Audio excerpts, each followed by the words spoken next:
जय जिनेन्द्र, जय श्री महाकाल। अब हम आते हैं आगे योग में। हमारे योग चल रहे थे, अब है गज केसरी योग। गज केसरी योग नाम से ही ऐसा लगता है कि जिस जातक की भी कुंडली में अगर ये योग होता है तो पावरफुल होगा।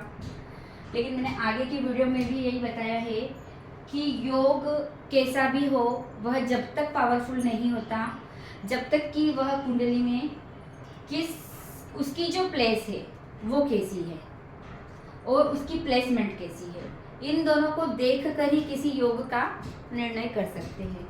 यहाँ पर है गज केसरी योग। गज केसरी योग अर्थात चंद्र और गुरु की युति किसी भी भाव में हो तो किसी की भी कुंडली में, ये हमारी काल्पनिक पत्रिका है, तो किसी भी जातक की कुंडली में किसी भी भाव में चंद्र और गुरु की युति हो तो वह गज केसरी योग कहलाती है। या चंद्रमा से गुरु केंद्र में आ जाए तो वह पत्रिका भी गज केसरी योग कहलाती है। या गुरु और चंद्र केंद्र में हो तो भी गज केसरी योग होता है। एक बार और समझ लो, चंद्रमा और गुरु की युति किसी भी भाव में हो किसी भी जातक की पत्रिका में तो वह गज केसरी योग कहलाता है। चंद्र से गुरु अर्थात जब इसकी चंद्र कुंडली बनाए तब गुरु उसका केंद्र में आ जाए तो वह भी गज केसरी योग कहलाता है। और गुरु और चंद्रमा दोनों यदि केंद्र में हो तो वह भी गज केसरी योग कहलाता है। अब जातक को जैसे नाम से ऐसा लगता है कि गज केसरी मतलब बहुत प्रभावशाली, लेकिन कैसे यह प्रभावशाली है और कैसे यह प्रभावशाली नहीं है ये हम आपको कुंडली के द्वारा बताते हैं। हमको ये देखना है कि चंद्र और गुरु की युति किस भाव में पहले, अगर वह अशुभ भाव में है या वो दोनों अशुभ भाव के मालिक बने हैं और इस टाइप की कोई युति है तो उसकी पत्रिका में गज केसरी योग कह जरूर सकते हैं, लेकिन उसको गज केसरी योग का कोई प्रभाव नहीं होगा। अब यहाँ चंद्रमा और गुरु ने युति बनाया है कहाँ पर, भाग्य भाव में। गुरु अपनी सौग्रही राशि में है और चंद्रमा अपनी मित्र की राशि में, और दोनों की प्लेसमेंट क्योंकि त्रिकोण में सौम्य ग्रह का बैठना शुभ माना जाता है तो ये प्लेसमेंट सही है। उसके बाद ये सौग्रही है और ये अपने मित्र की राशि में है, और त्रिकोण का नेता जो गुरु का मालिक है वो भी इसी का मालिक है, और उसके बाद चंद्रमा भी त्रिकोण का नेता है। तो जब ये इस टाइप की कोई स्थिति हो कि दोनों तरफ से मतलब चंद्र और गुरु दोनों की प्लेस भी अच्छी हो और प्लेसमेंट भी अच्छी हो तो उस जातक को गज केसरी योग होता है। और अगर मान लो बाई चांस ऐसी पत्रिका है जिसमें चंद्र से गुरु केंद्र में आ जाए, तो अगर हम 2 लग्न मानकर कुंडली बनाएंगे तो गुरु आपका यहाँ आ जाएगा। तो अब यहाँ हम देखते हैं कि गुरु और चंद्र की क्या स्थिति है। तो चंद्रमा यहाँ किसका भाव का मालिक है,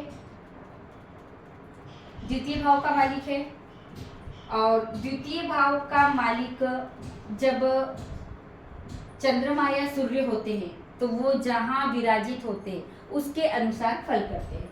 तो जब ये कहाँ विराजित है, व्यय भाव में, तो ये यहाँ इतना कोई पावरफुल नहीं, हालांकि यह उच्च का होकर बैठा है लेकिन सिर्फ इस भाव को बलि कर रहा है, बाकी इसके लिए कोई इतना पावर नहीं है।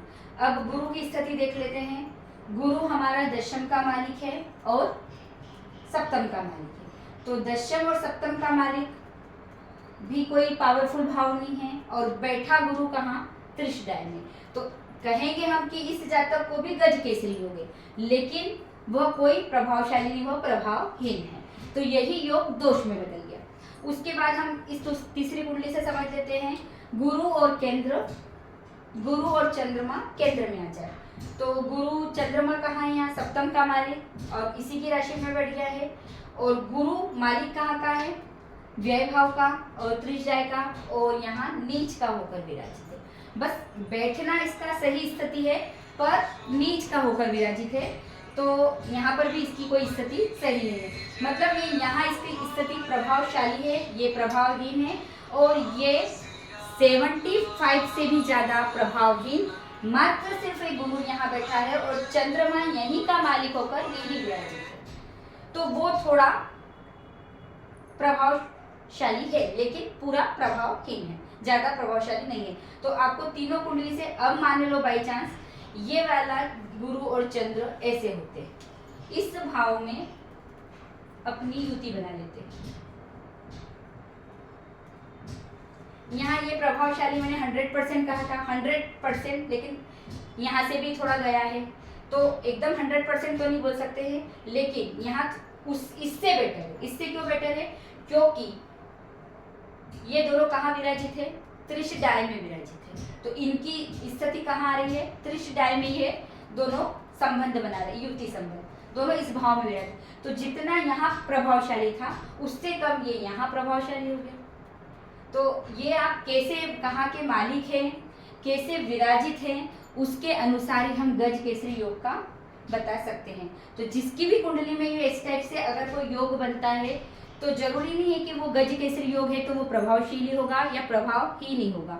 बस ये देखना है कि गुरु और चंद्र की स्थिति कैसी है, गुरु चंद्र कहाँ के मालिक बने हैं और गुरु चंद्र कहाँ विराजित है और कहाँ वह संबंध बना रहे हैं, उसके अनुसार फलादेश करना चाहिए। जय जिनेंद्र।